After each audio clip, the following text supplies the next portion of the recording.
Buena jornada para todos. ¿Cómo les va?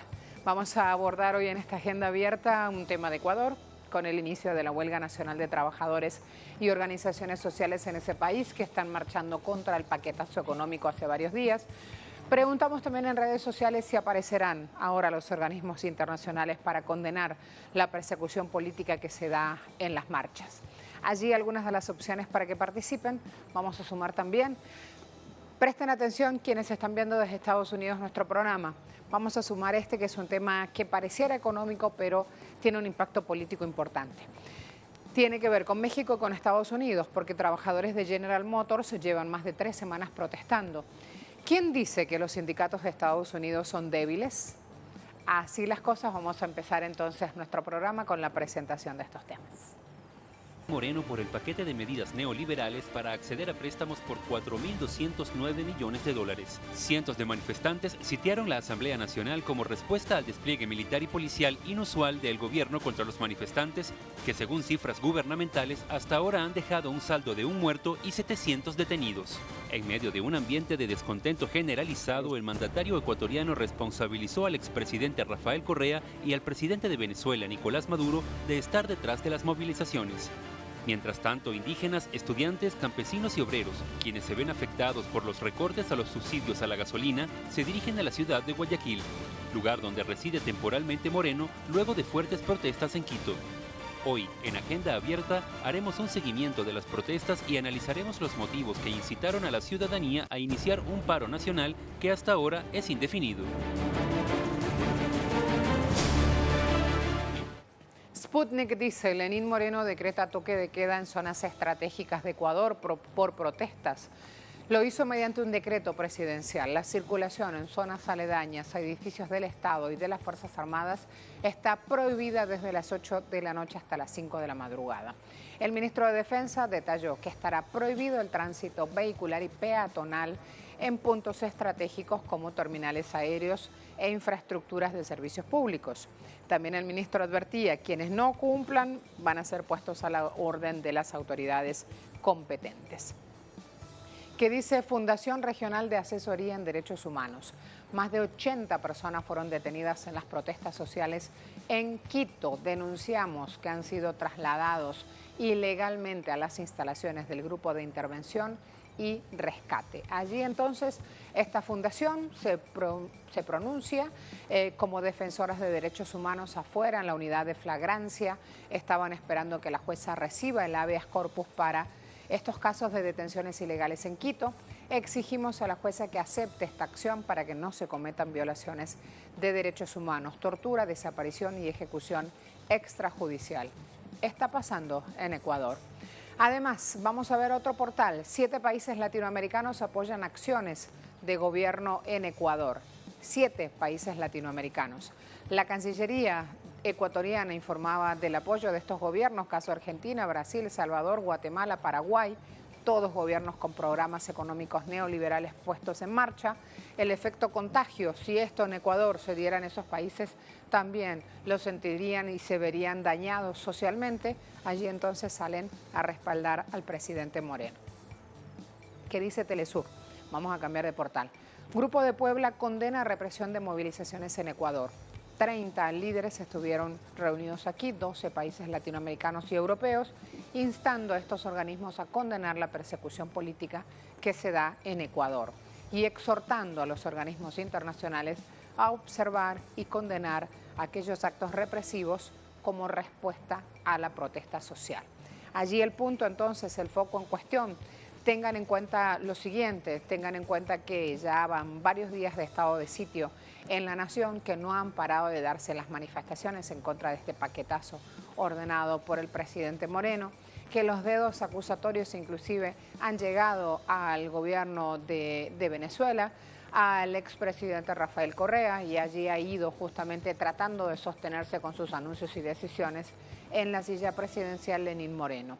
Ya llegando a Guayaquil, comunidades indígenas, integrantes justamente de distintas etnias, van a estar allí pronunciándose y buscando hacerse oír en este Guayaquil que hoy es sede de gobierno, porque recuerden que en una medida inédita también, el presidente de la Nación directamente ha optado por llevar de Quito a Guayaquil este centro de operaciones de la nación. Nos vamos a ir al análisis de los hechos de una. Me va a esperar Juan Pablo Jaramillo, analista económico. Allí está listo hasta ahora. Vamos a darle entonces la bienvenida y a sumarlo, analizando las claves políticas para entender por qué Lenín Moreno toma estas decisiones económicas asociadas a un programa neoliberal, asociados a la decisión del Fondo Monetario Internacional. ¿Por qué con una economía dolarizada este hombre asumió atarse justamente al FMI, asarse al calor de las brasas, y hoy ese panorama se está dando en Ecuador? Juan, bienvenido, buen día. Buen día, Marcel, qué gusto saludarte. Muchas gracias por la invitación. Bueno, explicarte que el gusto es mío, te escuchamos. Sí.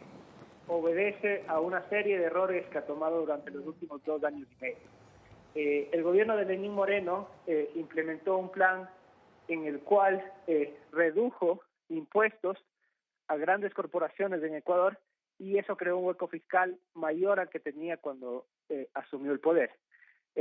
Bajo esa lógica, recurrió al Fondo Monetario Internacional porque él mismo también criticó fuentes de financiamiento alternas que tenían el gobierno pasado, como el endeudamiento con China, y eso llevó a que el Fondo Monetario le obligue a tomar este tipo de medidas. Este tipo de medidas son medidas vistas desde una óptica sumamente fiscal, en la cual, al reducir el importe en los subsidios de combustible, se espera que quede más dinero para las arcas del Estado para poder así pagar los créditos que se ha comprometido el Estado ecuatoriano con el Fondo Monetario Internacional. ¿Hasta qué punto aguantará justamente esa firma viendo el panorama social que hay en el país? ¿Hasta qué punto tiene terreno político para seguir ahondando con sus medidas el presidente Lenín Moreno? Sí, justamente el problema de estas medidas es que se miran solo desde la óptica fiscal y no se lo miran desde la óptica del panorama político. Hoy tenemos una situación grave, existe caos, la sociedad está inmovilizada, las vías están cerradas, hay protestas sociales, los supermercados están desabastecidos de comida, ya existen mercados donde no se encuentra carne, no se encuentra pollo, no se encuentra vegetales. El riesgo país ha subido 100 puntos, el día de ayer llegó a los 711 puntos, y a medida que vaya pasando el tiempo, si es que el paro y si es que no se llega a un acuerdo con las comunidades indígenas, que son las que están impulsando las marchas sociales, la situación del país puede seguir agravándose. Ahora pregunto, con estas decisiones en marcha y este gesto simbólico de la jornada de ayer, pero que le da al mundo una dimensión de los hechos, me refiero a la toma por algunos minutos de la Asamblea Nacional. Hablemos un poco de ese momento y de lo que representa justamente para la historia que en los próximos años nuestros niños estudiarán en los libros. Sí, bueno, es un hecho inédito porque es primera vez que un gobierno decide cambiar la sede del gobierno. La sede del gobierno es Quito y el gobierno lo que hizo es cambiarla a Guayaquil. La cambia a Guayaquil porque Guayaquil tiene el respaldo del alcalde o del exalcalde Jaime Nebot, y entiende que allá se sentirá mucho más respaldado y evitará estas protestas que ya se están dando en la ciudad de Quito. Pero es una medida temporal. Tenemos un estado de excepción que durará 30, 60 días, pero no puede extenderse más allá de ese tiempo. Lo que tenemos hoy es un estado conmocionado, en el cual tenemos estos graves problemas, ¿no? La gente no puede llegar a su trabajo, la gente no puede hacer su vida de día a día normal, y eso pues lleva a una parálisis de la economía, ¿no? Tenemos también una situación grave. Existen 3 campos petroleros que han sido tomados por protestantes, y Ecuador está produciendo en este momento 60.000 barriles de petróleo menos, lo cual también perjudica gravemente a su economía. Después de las protestas sociales suele aparecer justamente ya el análisis del tema económico y nos preguntamos, en tan poco tiempo se ¿Ha profundizado tanto la crisis en el país o esto ya venía generándose y en los medios de comunicación no se hablaba? Porque que el riesgo país suba de un día para el otro, toque 100 puntos o no, se entiende. El desabastecimiento, en menos de una semana de esta situación, ya están desabastecidos supermercados o negocios en la capital del país. Sí, hay que entender, por ejemplo, que para el caso de Quito, Quito trae todos sus alimentos de provincias que están aledañas, es decir, Cotopaxi o de las provincias del norte de Ibarra. Y claro, en la medida en que los caminos están cerrados, que las principales vías de comunicación están cerradas, los mercados, los supermercados dejan de abastecerse de alimentos. También existe pánico en la población y la población se vuelca a comprar en los supermercados y abastecerse para tratar justamente de anticiparse a consecuencias mayores. Y hablemos de los precios, porque justamente la medida, la gran decisión que desencadena esto es el paquetazo, una nueva versión del paquetazo del FMI en Ecuador. Cuando ellos decían, si sacan los subsidios, aumentan los precios, aumentan todo. Están en ese punto entonces ahora, en menos de una semana. Bueno, en realidad Ecuador es una economía dolarizada. La subida de los precios se vería más bien limitada, tal vez un 5 o 6% de inflación llegaría al final del año, pero hay que ver la variable política, y la variable política es que si tenemos un país paralizado, en el cual las vías de comunicación no pueden ser utilizadas, en el cual los mercados empiezan a tener este desabastecimiento, el impacto económico es mucho mayor. Entonces, este tipo de medidas impuestas por el Fondo Monetario, al final de cuentas no terminan siendo consensuadas con los distintos grupos sociales y terminan ocasionando este caos que estamos viviendo en este momento. Saben que cuando hablamos de la proyección en los próximos días para Ecuador, si aparecerán organismos internacionales para condenar la persecución política que se da en las marchas, hay una persona en Twitter que me responde, no soy adivino y seguro que esta encuesta es solo para adivinos. Yo pregunto, ¿hay que ser adivinos o ya hay datos, evidencia en mano en lo económico para conocer cómo se viene el panorama político-social en los próximos días? Juan. Bueno, dependerá de cuánto duren las protestas. Mientras más dure, definitivamente el impacto económico será peor. En lo político tenemos una clara persecución política contra los funcionarios del gobierno pasado. Las marchas son protagonizadas por el movimiento indígena. No obstante, en los anuncios del gobierno, en las cadenas televisivas que hemos visto, sale como responsable el expresidente Rafael Correa cuando el expresidente ni siquiera se encuentra en el Ecuador. Entonces, ahí uno ve cómo el gobierno trata de tejer estos elementos distractores y echar la culpa al gobierno pasado de las decisiones que está tomando en este momento. Como lo expliqué en un inicio, llegamos a este panorama tras 2 años y medio de decisiones erradas en materia económica, en la cual se abrió un hueco fiscal por beneficiar a grandes contribuyentes. ¿Sabes que mientras hablamos, Rafael Correa subió un tuit? Y en el tuit dice, que muestra un video, qué paradoja, dice Correa, ¿cómo le ha de doler que ese es uno de los tantos puentes hechos por la Revolución Ciudadana? ¿Y a qué alude? A un video donde el presidente Lenín Moreno saluda, visita el puente de la Unidad Nacional, donde policías y militares resguardan su seguridad. Y resulta que ese puente fue construido en épocas de gobierno de Rafael Correa. Dicen aquí el usuario República del Banano, el aún presidente Moreno visitó esta noche el puente de la Unidad Nacional, donde policías y militares resguardan su seguridad. Esto con el fin de que no lo traicionen o dejen pasar a los protestantes y los lleguen a sacar del poder. Mientras vemos esas imágenes justamente con el saludo, volcadas aquí en este tuit, Correa sube la etiqueta "Yo también soy zángano". Quiero ya para cerrar este espacio de análisis hablar justamente de las paradojas vigentes hoy en Ecuador, como fusibles justamente de todo lo que está pasando en la nación. Juan. Sí, es justamente paradójico, ¿no? Porque este puente de la Unidad Nacional debería cumplir ese fin, la unidad nacional, es decir, ser el ingreso para una metrópolis grande como es Guayaquil, y en este momento se lo está utilizando para que el gobierno impida el paso de las protestas sociales. Es una paradoja y es una lástima realmente, ¿no? Porque los puentes, las carreteras que se construyeron en el gobierno pasado, hoy están siendo totalmente inutilizadas, hoy están siendo bloqueadas en rechazo a este tipo de medidas que ha tomado el gobierno de Lenín Moreno.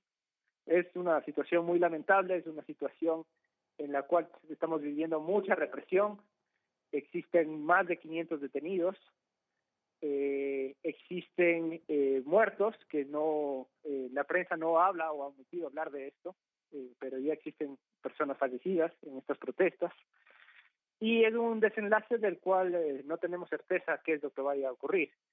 Lenín Moreno se aferra a seguir en el poder y se refugia en Guayaquil, en donde tiene el apoyo político de Jaime Nebot. Nada más y nada menos. La figura política de Ecuador citado en los medios de comunicación en este momento, por lo que antes no hizo y por lo que hace ahora. Juan, muchas gracias. No, muchas gracias a ti. Me voy de inmediato con Orlando Pérez, que me está esperando también, allí en Imágenes Ya, allí listo, recibiendo audio. Te vemos, Orlando, y te damos la bienvenida. ¿Cómo te va? Hola Marcela, ¿qué tal? Buenos días de América Latina, y a ti en particular un abrazo a la distancia también para contarte cómo amanece el Ecuador. A diferencia de los otros días, como tú puedes apreciar, el sol resplandece aquí en la capital ecuatoriana con un poquito más de calma, porque la tensión del día de ayer se vivió con mucha intensidad, con violencia, represión, gases lacrimógenos que llegaban a todas las zonas de la capital ecuatoriana. Se sentía el olor a gas lacrimógeno, creo que por todo el centro capitalino, por el centro norte de la capital ecuatoriana. Por otro lado, también es importante que la audiencia de América Latina conozca y esté al tanto de que el día de hoy, 9 de octubre, empieza el paro nacional convocado por las organizaciones gremiales, campesinas, populares, indígenas y sociales del Ecuador. Este paro, según los dirigentes principales, como lo hicieron público la semana pasada, pero ayer no aparecieron por ninguna parte, sería de carácter indefinido, y el propósito es derogar las medidas económicas asumidas del martes pasado, es decir, de la semana anterior, por parte de Lenín Moreno Garcés. Por otro lado, hoy también 9 de octubre es un aniversario más de la independencia de Guayaquil, y como allá ahora queda la sede del gobierno, toda la atención político-institucional se ha concentrado en esa ciudad costera del Ecuador. ¿Qué ocurrirá el día de hoy? Una ceremonia formal, oficial. La diferencia es que en esta ocasión Lenín Moreno Garcés estará rodeado de las principales figuras de la derecha del Ecuador. Dos de ellas, Guillermo Lasso y Jaime Nebot, son de Guayaquil, estarán presentes. Y como tú ya comentabas, Marcela, la figura preponderante ahora es Jaime Nebot, que ya no es alcalde, que no está en la vida política partidista activa, pero por ejemplo el día de ayer estuvo en la sesión del Consejo Municipal Guayaquileño y él presidía formalmente esa sesión. En esta reunión del día de hoy se podría esperar el anuncio ya de una formalización del diálogo nacional propuesto por el presidente Lenín Moreno Garcés, para que conjuntamente con la Conferencia Episcopal, organismos de las Naciones Unidas, se inicie un diálogo con quienes dirigen el paro y la protesta nacional. De lo que se ha dicho, la CONAIE, la Confederación de Nacionalidades Indígenas del Ecuador, no participaría de este diálogo. Su única condición es derogar las medidas, y en cambio anoche el presidente Lenín Moreno Garcés dijo: no hay condición alguna, no voy a derogar las medidas, y por tanto el diálogo será para buscar otras alternativas al impacto que causan las medidas económicas en el Ecuador. Por lo tanto, lo que se espera es ese pronunciamiento, pero también al mismo tiempo la incertidumbre alrededor de si esa propuesta tendrá cabida, acogida por parte de las organizaciones sociales. Y también quisiera indicarte que el día de ayer, en voz del presidente Lenín Moreno, se dijo que hay más de 700 personas detenidas, es decir, una cifra que nunca antes se había visto en una protesta nacional, 700 personas detenidas. Al mismo tiempo, heridos ya sobrepasan el centenar. La Universidad Central del Ecuador, su departamento médico, dijo anoche que había atendido a más de 60 personas solo en la zona del Arbolito, donde se concentró la protesta de la CONAIE. En el resto del país hay imágenes, hay testimonios de la violencia con la que se ha reprimido, y esa cifra de heridos podría subir. De muertos se habla de 2 personas muertas, de un fallecido que ya hubo en Cuenca, pero de ahí oficialmente no se ha informado más. Eso es lo que tenemos por ahora, Marcela. La contundencia y el dolor que dan los números que aportas nos lleva a pedirte que nos repitas por favor ese número. 700 personas, ¿correcto? Lo estamos poniendo también en información gráfica, esto es sumamente importante, esto está pasando en Ecuador y lo estamos diciendo desde el mismo lugar donde se generan los hechos. Allí nuestro corresponsal, Orlando Pérez, si a esta hora está en un medio comunitario de cualquier punto del mundo, puede, repito, retransferir la información siempre que cite nuestra casa periodística como fuente de noticias. Allí, Orlando, desde el lugar de los hechos, Orlando, vamos, repetimos la información con la crudeza y con la total responsabilidad que conlleva esto. Orlando. Claro, Marcela, en un solo día, el día martes de la mañana, hubo más de 83 personas detenidas en un solo sector, en la zona de la Contraloría General del Estado, cerca del Parque del Arbolito, 83 personas detenidas. A eso, como decía, el día de ayer, en la tarde-noche, más de 120 personas fueron detenidas cuando se metieron en la Asamblea Nacional un grupo de manifestantes que calculábamos de alrededor de 2.000 o 3.000 personas. Ahí se habrían detenido a 150 personas y anoche hubo denuncias de que en los bajos de la Asamblea estaban haciendo una cárcel temporal, no lo hemos podido comprobar, cito las fuentes de las dirigentes sindicales, y en esa cifra que te menciono, más de 700 personas fue dada por el presidente Lenín Moreno Garcés. Nunca antes se había detenido a tanta gente en tan pocos días y por otro lado, también están detenidos el prefecto de la provincia de Sucumbíos y el asambleísta Jofre Poma, porque supuestamente, según las autoridades, intentaron bloquear la producción de petróleo en uno de los pozos de la Amazonía ecuatoriana. Es decir, hay detenciones por todo lado, la represión abunda, pero también la violencia con la que se actúa es recriminada y denunciada por organismos de derechos humanos. El Defensor del Pueblo y otras organizaciones han dicho que se elimine el estado de excepción porque con eso se está abusando del uso de la fuerza pública. Es tan delicada la situación que vamos citando cada noticia con su fuente respectiva. Una de las cosas que tenemos claro todos es nuestra responsabilidad en los hechos a la hora de plantarnos en un medio de comunicación y transmitirlo para usted que está en casa, en la oficina, hasta ahora recibiendo esa información, participando, debatiendo con nosotros también en redes. Avanzo con algo de hace muy pocos minutos presentado por la agencia de noticias EFE, Orlando.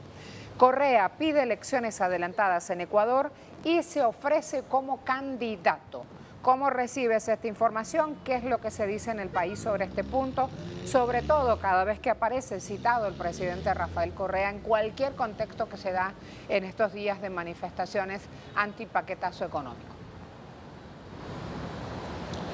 Claro que sí, una de las propuestas que se han planteado en los debates públicos, no en todos los medios de comunicación, es que se utilicen 2 o 3 figuras constitucionales. La una, obviamente, la renuncia del presidente Lenín Moreno Garcés. Ayer en entrevistas tanto en Teleamazonas, la BBC de Londres y una que reproduce la CNN, se le consulta al respecto y él dice que por ahora no lo ha pensado y por supuesto es una opción que no la descartaría, es decir, la renuncia. Eso que implica que el vicepresidente Otto Stonner-Hosner asumiría el poder. No hay acuerdo ni consenso alrededor de si es la figura más adecuada para un momento de esta naturaleza, en estas condiciones, y por lo tanto eso queda todavía en duda. Y la otra, que es una figura que está instalada en la Constitución de Montecristi, es la de la muerte cruzada. ¿Qué implica esto? Que tanto la Asamblea como el presidente renuncian a sus funciones, se convocan inmediatamente a elecciones y se elige unas nuevas autoridades tanto de la Presidencia de la República como en la Asamblea Nacional. Esta es una figura que se creó a propósito de lo que ya es historia y está en la memoria de los ecuatorianos. Es decir, que cada vez que hay un levantamiento popular se le destrona, se le destituye al presidente y asume a alguien que decide la Asamblea. ¿Y eso qué implicaba? Que la Asamblea en cualquier momento también podía poner presidente a su antojo. Por lo tanto, la muerte cruzada se entiende que para que haya esta sucesión no sea solamente la Asamblea o el presidente, puede ser el presidente y la Asamblea para que se puedan elegir a las nuevas autoridades en un plazo perentorio de 3 meses. En esas circunstancias está planteado el tema político en el Ecuador y la propuesta del presidente de la República o el expresidente Rafael Correa es de que llamando a elecciones se resolvería la crisis política porque no hay, según su testimonio, según su versión, un intento de golpe de Estado, sino una salida democrática a una situación que a través de las encuestas podría expresar de alguna manera el momento político. Las encuestas dan menos del 14% de credibilidad y popularidad al presidente Lenín Moreno. La Asamblea tiene menos del 10% de credibilidad y por lo tanto el descrédito que existe en las instituciones públicas ha llevado a que algunas personas señalen el famoso eslogan de que se vayan todos. Si eso es lo que predomina en el Ecuador, según Correa y según otras personalidades del análisis político, lo importante, lo urgente sería convocar elecciones y aquí la paradoja también. Tanto Martín Vizcarra está convocando elecciones, en el Ecuador se plantean elecciones, en Argentina hay elecciones, es decir, todos los partidos y los gobiernos de derecha están en una situación de crisis y en esa circunstancia vale la pena entonces acotar todo lo que se ha dicho. ¿Qué le pasó a la derecha neoliberal en el momento en que supuestamente tenían la mayor credibilidad de parte de ciertos organismos? Pues esa queda pendiente como duda. Agrego otro interrogante, ¿qué pasó con la eficacia justamente de esos gobiernos asociados a la derecha neoliberal si justamente llegaban pregonando y levantando por todo lo alto esa bandera? Gracias, Orlando, un gran abrazo, como siempre. Estamos atentos aquí ante la menor Marcela. seña que nos hagas o nos envíes, allí estamos contigo, ¿de acuerdo? En redes sociales decimos, se inicia la huelga nacional de trabajadores y organizaciones sociales contra el paquetazo económico. Preguntamos, ¿aparecerán los organismos internacionales para condenar la persecución política que se da en las marchas? Ustedes responden, sí van a aparecer, 16%, no, 43%, 41% dicen no les conviene. Y allí tengan en cuenta, más este 43 y este 41, la idea del panorama político que nos dan. Decía nuestro compañero de tareas, con vasta experiencia en medios de comunicación, no solo en Ecuador, sino en nuestra Latinoamérica. Decía, 14% según las últimas encuestas tiene de apoyo Lenín Moreno al frente de la presidencia de Ecuador. 10% tiene de credibilidad la Asamblea Nacional del país. Así las cosas. ¿Qué panorama ve usted a corto plazo? No me responda como me respondió un señor en Twitter. No soy adivino, no, vamos a unir los cabos, vamos a hablar de evidencias, vamos a mostrar números y vamos a animarnos justamente a dar un pronunciamiento como ciudadanos del mundo que somos, con respeto siempre y con los datos en la mano. Fíjense lo siguiente, hay a esta hora en redes sociales también una movida muy activa, estamos en plena mañana latinoamericana. El presidente Nicolás Maduro hace pocos minutos subía este tuit. Se cumplen 52 años del asesinato del comandante que encarnó los valores y los principios del hombre nuevo, Ernesto el Che. El mejor homenaje que le podemos hacer a el Che es resistir con dignidad los ataques del imperialismo que se niega a reconocer la soberanía de los pueblos. Allí la imagen entonces, y hay otra conmemoración también, fíjense, 9 de octubre, Día Mundial del Correo, qué divino es recibir cartas aún, manuscritas aún, con un momento donde el pensamiento y el corazón vienen a las palabras y se gestan allí gestos que pueden ser de unión, pero también puede ser de separación, de divorcio, me voy porque me cansé de la sopa sin sal, de propuestas y de algunas otras porque a veces también los telegramas de despido llegan a través del correo. Esa cantidad de sentimientos se mezclan en las sensaciones previas a recibir una carta. Fecha en la que fue fundada, un día como hoy, pero en el año 1874, la Unión Postal Universal, la comunidad postal, por lo tanto, está celebrando este día y lo ubican en esta Semana Internacional de la Carta. Así que si quieren escribir cartas, yo a veces recibo cartas de Cuba.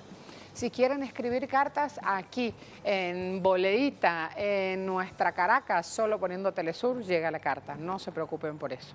Vamos con la conmemoración, los sigo esperando aquí luego de la pausa.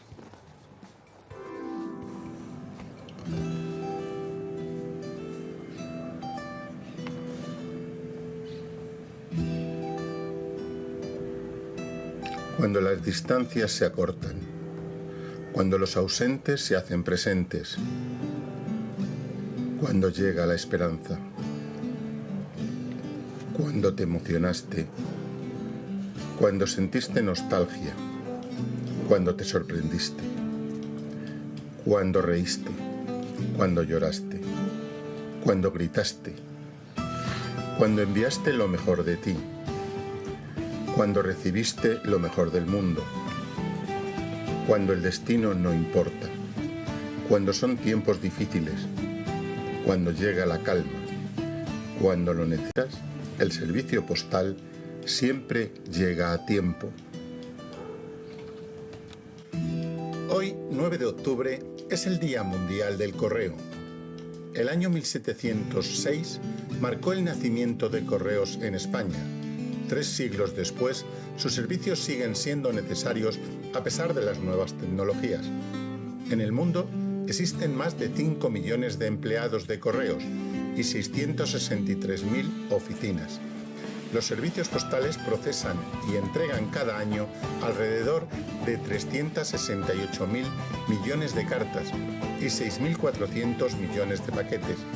También suministran inestimables servicios bancarios y electrónicos con el objetivo de estrechar la brecha financiera y la digital entre los países, cumpliendo con las crecientes necesidades de los clientes en todo el mundo. El propósito de este Día Mundial es concienciar sobre el papel del sector postal en la vida cotidiana y su contribución al desarrollo social y económico de los países. Es importante recordar siempre el papel que desempeñan hoy los servicios postales en nuestras sociedades, habida cuenta de algunas de las tendencias que están cambiando por completo nuestro mundo.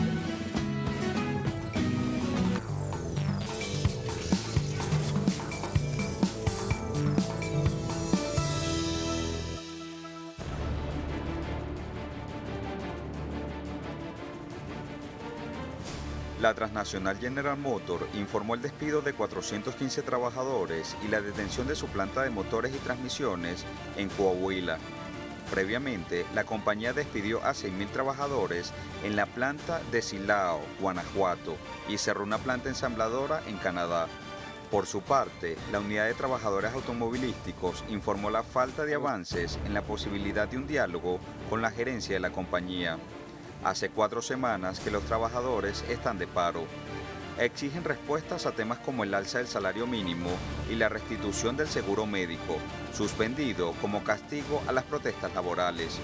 Esta acción laboral es una respuesta anti-Trump por su política de derrumbe de derechos. ¿Tienen chance o poder político los sindicatos cada vez que se plantan frente al poder político estadounidense? ¿Afecta el panorama laboral mexicano? ¿Por qué? Hoy en Agenda Abierta visibilizaremos las exigencias de los trabajadores y las posibilidades de expansión de esta medida a otros gremios.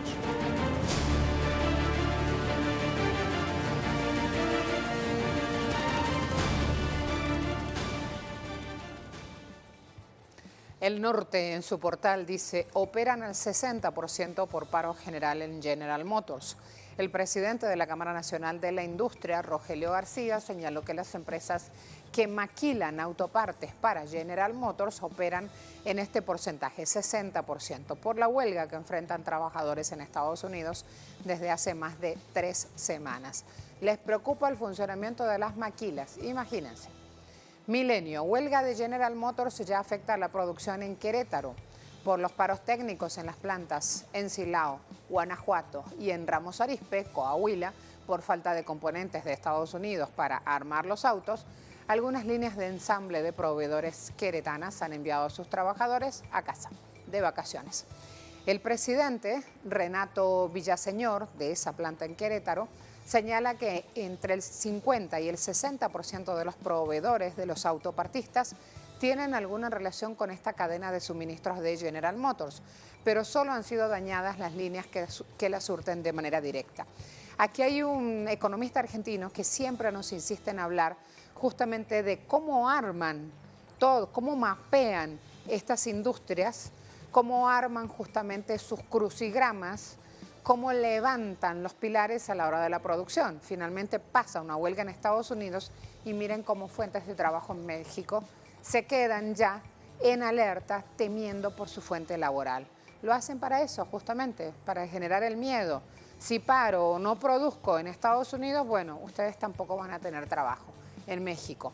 Mientras que en México, en esas maquilas, pagan un valor hora ínfimo que no alcanza para nada, pero que sin embargo se necesita, porque allí está también la fuerza de trabajo, casi en condiciones de semiesclavitud. porque así trabajan las maquilas, en todo Centroamérica y no solo en México, dicho sea de paso. Huizenga, los federales no deberían intervenir en las negociaciones entre trabajadores y la patronal General Motors. ¿Quién es? Legislador por los demócratas, Bill Huizenga, indicaba que estas negociaciones son un asunto del sector privado y que tendría que seguir así, entre privados. Fíjense cómo van las cosas. ¿Y qué es lo que exigen estos trabajadores que tienen más de 3 semanas de paro? Vamos a ir a ese punto. Exigen que les paguen las primas del seguro médico a 50.000 trabajadores. Exigen seguridad laboral, participación de los trabajadores en las ganancias, las utilidades y también seguridad para la permanencia laboral.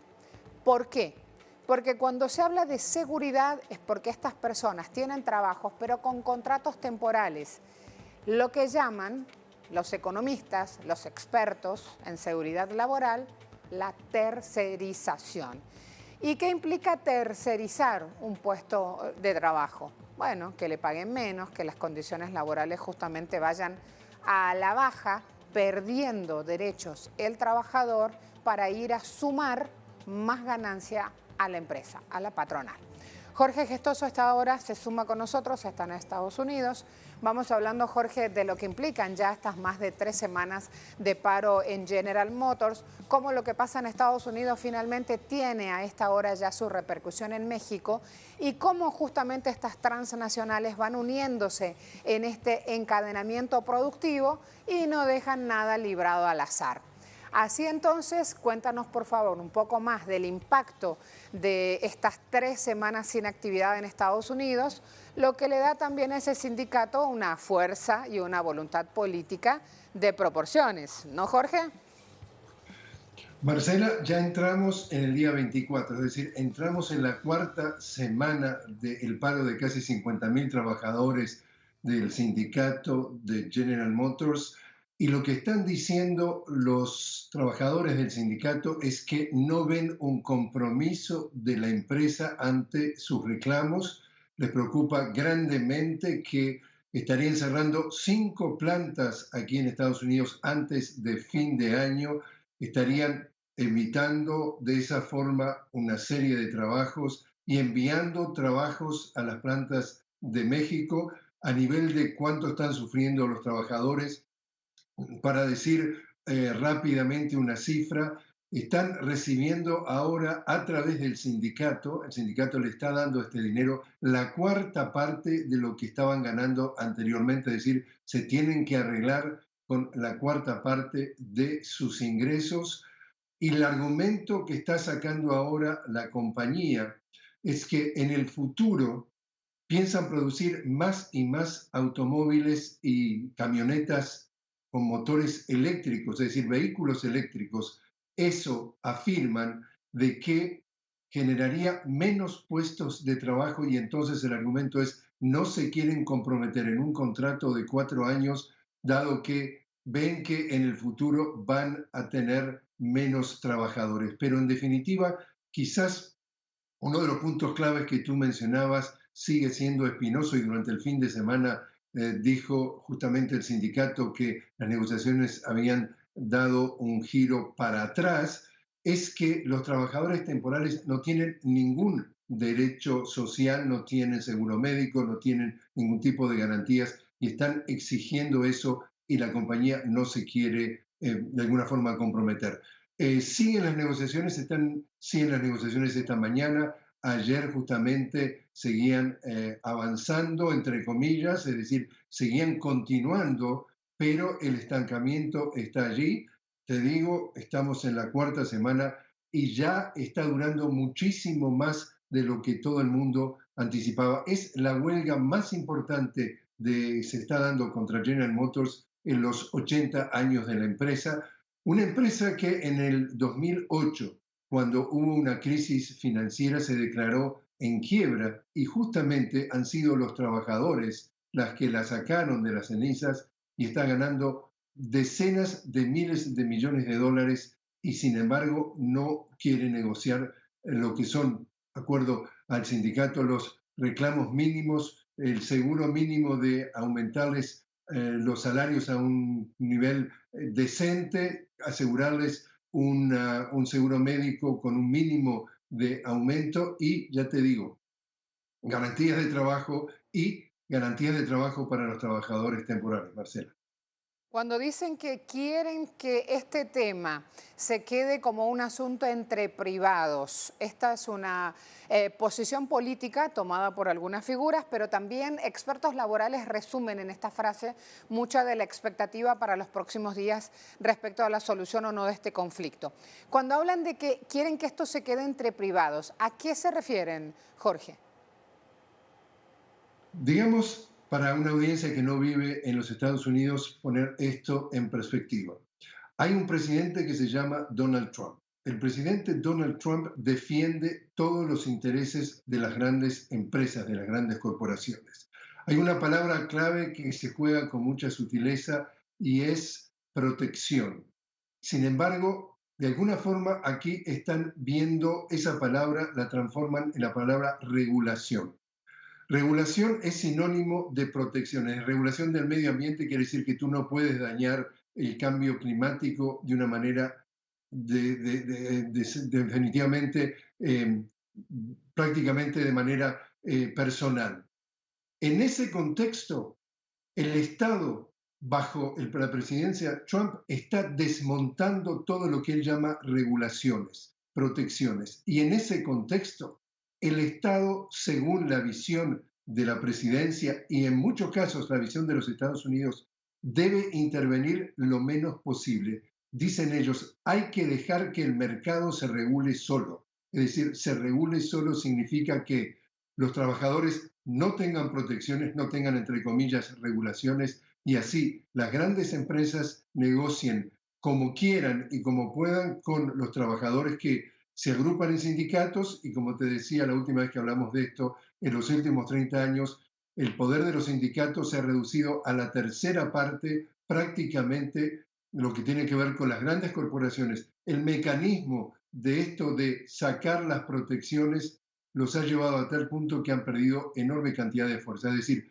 por eso es que ellos argumentan que esto se tiene que regular entre privados, porque si hay algo que no quiere la presidencia de Trump, si hay alguien que no quiere el sistema político de los Estados Unidos, es que el Estado se meta en las relaciones entre los individuos.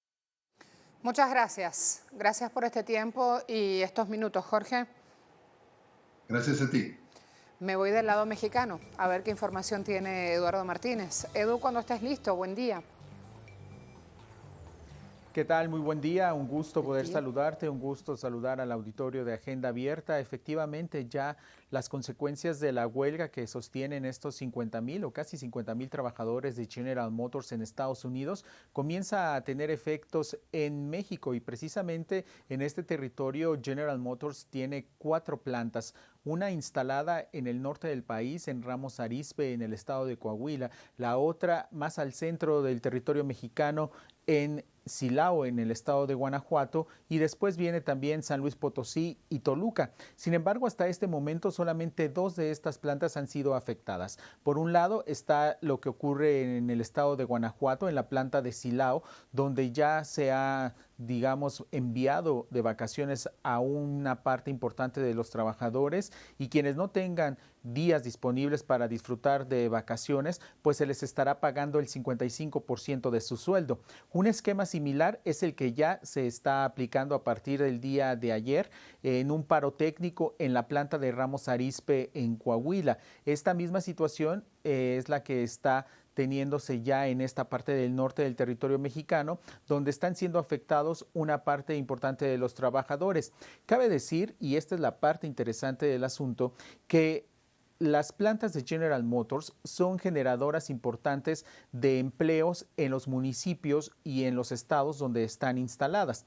Cabe señalar que estamos hablando de que se está afectando a cerca del 7% de los trabajadores que están adscritos a por lo menos estas 2 plantas que han sido paradas o que están, digamos, de alguna u otra forma en paro técnico. Por lo pronto, Toluca y San Luis Potosí se mantienen sin cambios y están operando de manera normal, y ahí sí se está pues digamos, teniendo la actividad como se tenía hasta antes de la huelga que tienen ahora mismo trabajadores en Estados Unidos. Sin embargo, te mencionaba la parte económica de lo que ocurre en los municipios y en los estados donde están estas plantas, debido a que son generadoras importantes de empleos y no solamente de empleos directos. Muchos de los negocios que se han establecido en esos lugares dependen de la actividad de la planta ensambladora o fabricante de automóviles. Es por eso que hay cierta preocupación en los gobiernos estatales y en los gobiernos municipales de que se prolongue lo que ahora mismo está ocurriendo en la planta central de Estados Unidos, y sobre todo lo que se ve y lo que se ha podido saber a través de los reportes de prensa es que las negociaciones entre el sindicato y la empresa General Motors pues no están avanzando de manera favorable. Entonces pudiera prolongarse esta situación y el paro técnico que ya se tiene ahora en Ramos Arizpe y en Silao pues pudiera afectar también a las dos plantas que ahora mismo están trabajando con regularidad. En total, el número de trabajadores que están siendo afectados hasta este momento ya asciende a 6,000, pero podría generarse un número similar si todo esto continúa. Vamos a nuestras respuestas en Twitter. Dijimos, trabajadores de General Motors llevan más de 3 semanas protestando. ¿Quién dice que los sindicatos de Estados Unidos son débiles? Trump. El 38% dice que es Trump el que dice, el que echa al mundo esta frase, que los sindicatos en Estados Unidos son débiles. Ya ven que no.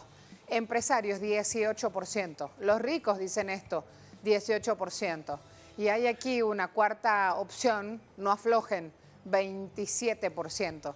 Así fíjense cómo están tan repartidas hoy la cantidad de personas que votaron entre una u otra respuesta. Pueden seguir haciéndolo.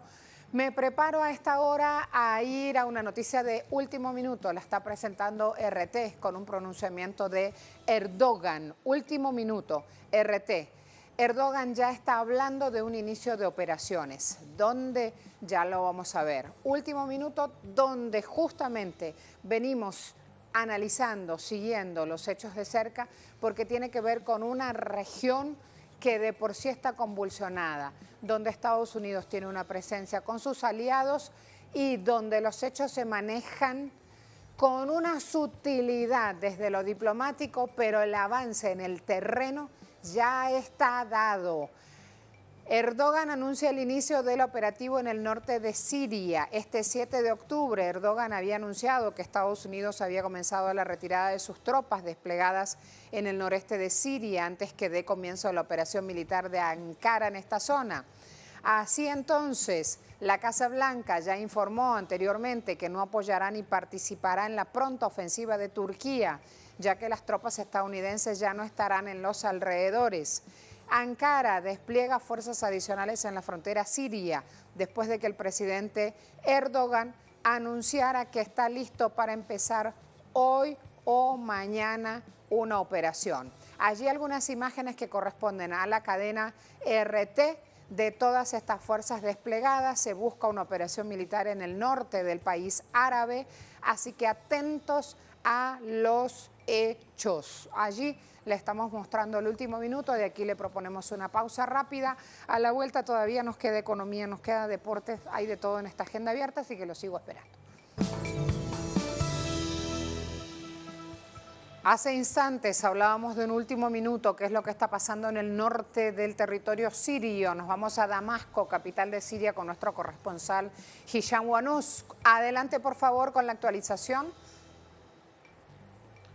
Buenos días, colegas. Saludos amables. Buen día. Actualmente la línea fronteriza entre Siria y Turquía en la región norte del país árabe, la tensión caracteriza el escenario, puesto que continúa el despliegue militar turco de los blindados, los efectivos, los tanques de guerra y la artillería turca en la línea fronteriza en preparación para la anunciada operación militar turca contra las llamadas fuerzas democráticas sirias de mayoría kurda, a quienes Turquía califica de terroristas que ponen en peligro su seguridad nacional. Turquía afirmó que esta operación podría iniciarse en cualquier momento y que únicamente ahora se espera la orden política de la dirección del país para dar inicio a esta operación después de completar casi todos los operativos para la misma. Y afirmó que Turquía no necesita el permiso de nadie para llevar a cabo esta operación, que presume la desata en defensa de su seguridad nacional de estos terroristas y también para limpiar la zona de los extremistas y para crear una zona segura donde pretende albergar a los refugiados sirios que están actualmente en Turquía.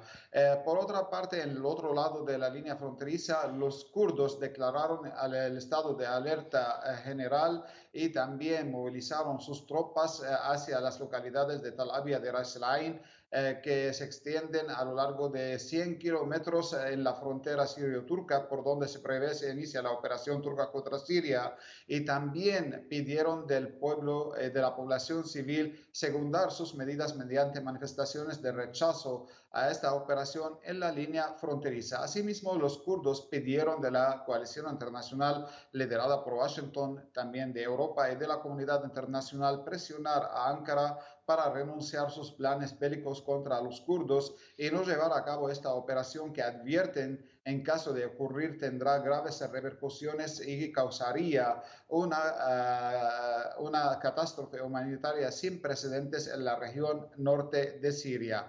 Además de que advirtieron que esto podría propagar el desorden y podría provocar la huida de los 11.000 terroristas del Daesh, en su mayoría extranjeros de los países europeos, que están apresados en 50 cárceles bajo control de las llamadas Fuerzas Democráticas Sirias, y también sus familias, que suman alrededor de 80.000 personas en el campamento de refugiados Al-Hol, también bajo control de los kurdos. Esta situación podría constituir un peligro no tan solo para Siria, sino también para Turquía y para los países europeos, y es una carta de presión que utilizan los kurdos para impedir que se desata esta operación militar.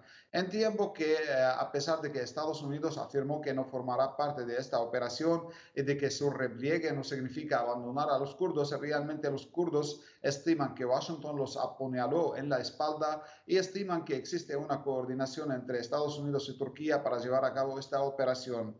Mientras, Damasco afirmó que defenderá cada pulgado del territorio de Siria en caso de cualquier agresión por parte de Turquía, y instó a los kurdos a dialogar con las autoridades sirias para solucionar el conflicto. Mientras, Rusia afirmó que rechaza esta operación militar y que instó a Turquía a respetar la unidad e integridad territorial de Siria y no cometer acciones que puedan obstaculizar el proceso político para alcanzar una solución política del conflicto en el país árabe.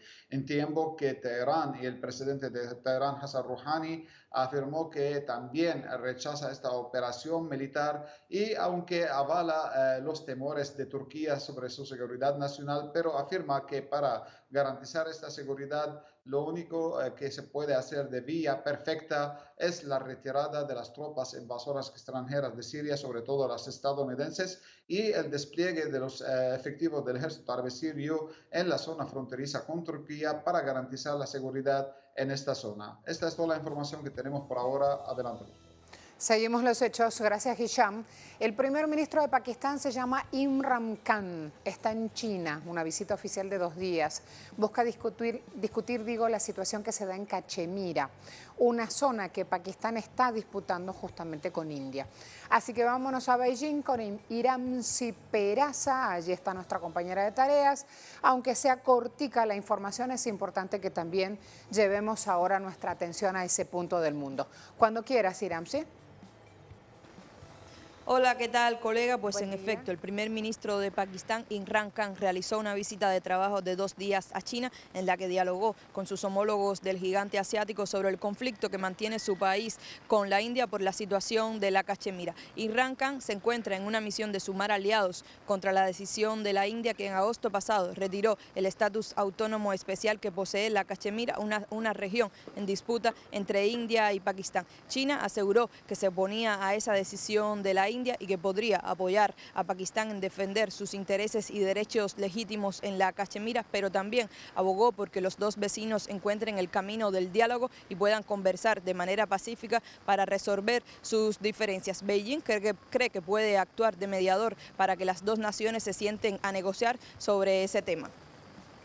Muchas gracias. Un día como hoy también nacía John Lennon con un mensaje de paz y con un mensaje de amor. No nos da el tiempo para su música ya, para compartir un poquito más sobre él, pero absolutamente seguros de que lo conocen y que resaltan justamente sus acciones a favor del desarme, a favor de un mundo de paz. Vamos a despedir nuestra agenda. Gracias a todos. Hasta la próxima.